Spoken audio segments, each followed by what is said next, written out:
Coach found defense in that third quarter, second half. Is that the difference tonight? Yeah, I mean, at halftime, I just told our guys, this is embarrassing. I mean, there were too many examples in the first half where we were just literally jogging back. And it looked like we're just trying to outscore teams. And, that might work in the middle of the season. That might work for a stretch of games, Vic, as you know. But so if we're going to be a team that's serious about winning at a high level and trying to make the playoffs and win a playoff series, you can't just give up 70-plus points in a half and allow teams to just outrun you in transition and crash the glass for offensive rebounds. And to our players' credit, and that's third quarter especially, 24 points allowed, only 35% from the field, only 2 fast break points, and then we were able to kind of get our offense going. We're elite offensively. We can score with anybody. It's the numbers are just insane tonight. 139 points, 44 assists, 21 fast break points. But when we play some defense and we rebound, I mean, we're just so dangerous, and we did that in the second half. Do you think being so good offensively makes it more of a challenge to get guys to buy in on the defensive end? It shouldn't, because, I mean, we've won a lot of playoff series. We've won a lot of playoff games. We won a championship, and you do that by playing defense. And it's a really dangerous habit to get into, thinking, oh, we can just outscore them. Because as these games, and this is going to be a hell of a month for us. We're playing some really good teams. If we think we're just going to go out and outscore everybody, we'll be sitting at home watching the playoffs as these teams are fighting and playing, April, June. And so we just have to understand that defense has to be really, obviously important. We've got to be a lot more disciplined, and we have to have that want to. In the second half, we had that. We only gave up 49 points in the second half, and that was the difference. Is it frustrating, or that they can kind of flip a switch like they did at half, or is it comforting knowing that it is there? How do you approach those two halves? I would say it's a comforting frustration, if there's such a thing.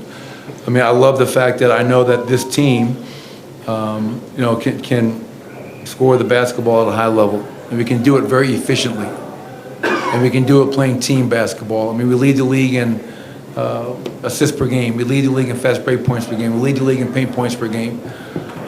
So you love that we have that in our arsenal. But I know for us to be a dangerous team and a team that can advance, the defense has to be there, and it's got to be a lot more consistent. And I said to him at halftime, I said, I love the fact we're 7-3 in our last 10. And I love the fact that we have the number 2 offense in that stretch. But what pisses me off is we have the number 22 defense in that stretch. So, yes, we're winning, but we're not winning right now the ways that we need to in order to build the necessary habits so we can beat the best teams in this league. And we've already shown we can do that. And if we play the right way, and it's going to be tested the rest of this month and the rest of this season. What did you see that was different beginning of the fourth quarter from that group that was different from the Detroit game when you end up having to put the starters back in? Well, they were out, they executed, they scored, they got stops, and they didn't allow a 20-point deficit to go all the way down to 12. I mean, it's really simple. And those guys did a much better job of that where we didn't have to go to our bench, back to our starters, rather. Coach, did you give out a defensive player of the game chain tonight? Yes, Who I did. got it? Nikola Jokic. Yeah, I thought Nikola's 14 defensive rebounds. They run a ton of pick and rolls. I thought his levels with Trae Young were outstanding.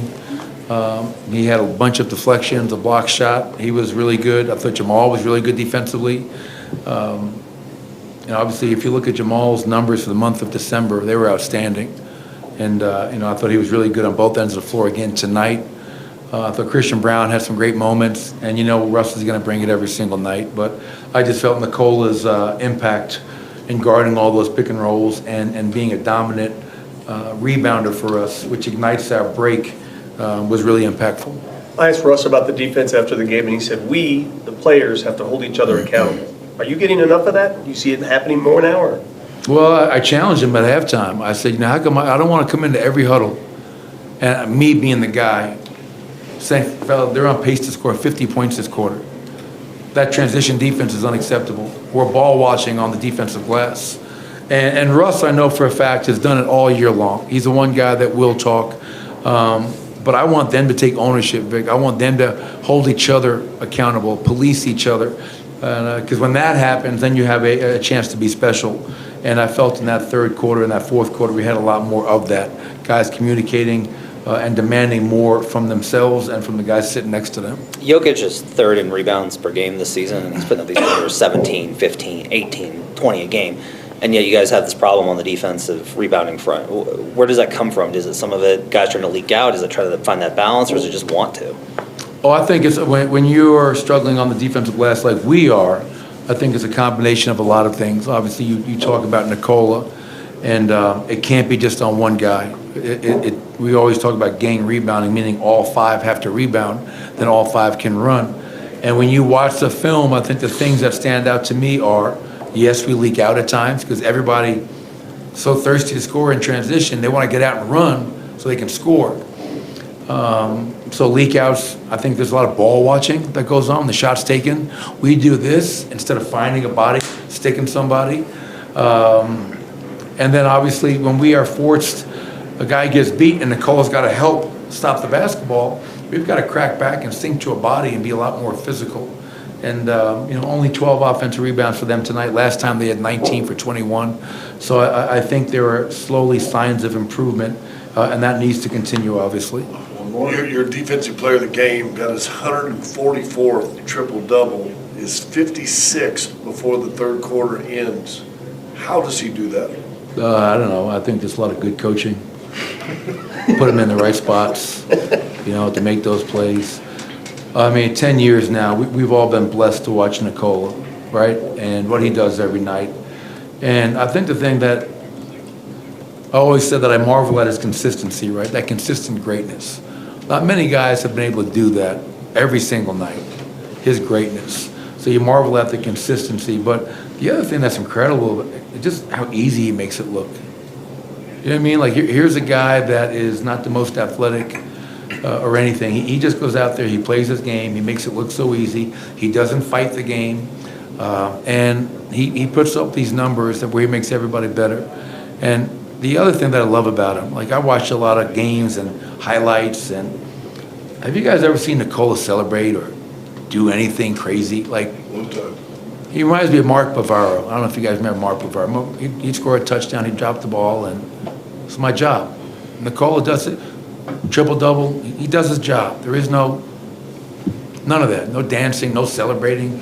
He's just playing the game the way it needs to be played, and I also love that about him, how humble he is and how he just plays the game and acts the right way at all times. I feel so fortunate to have been on this journey with him for 10 seasons now.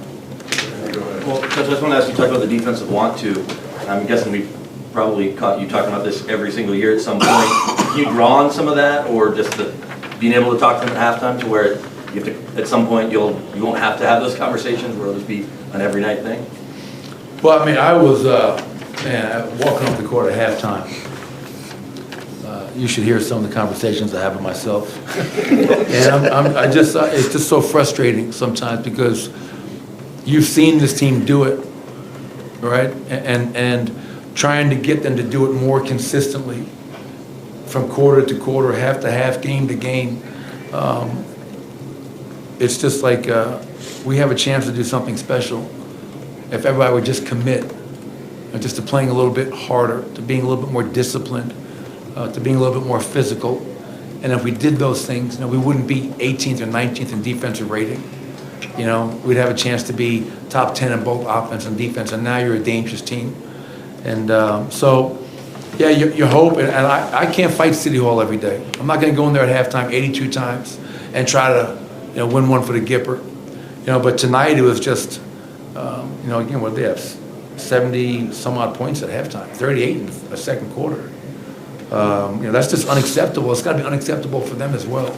And it was, because they responded. So I give my players a lot of credit for understanding the opportunity we had in front of us, a team that was without a couple of key players, and we had a chance to protect our home court, and we did. And now we got to get ready for San Antonio. Thank you, Coach. Thanks, everybody.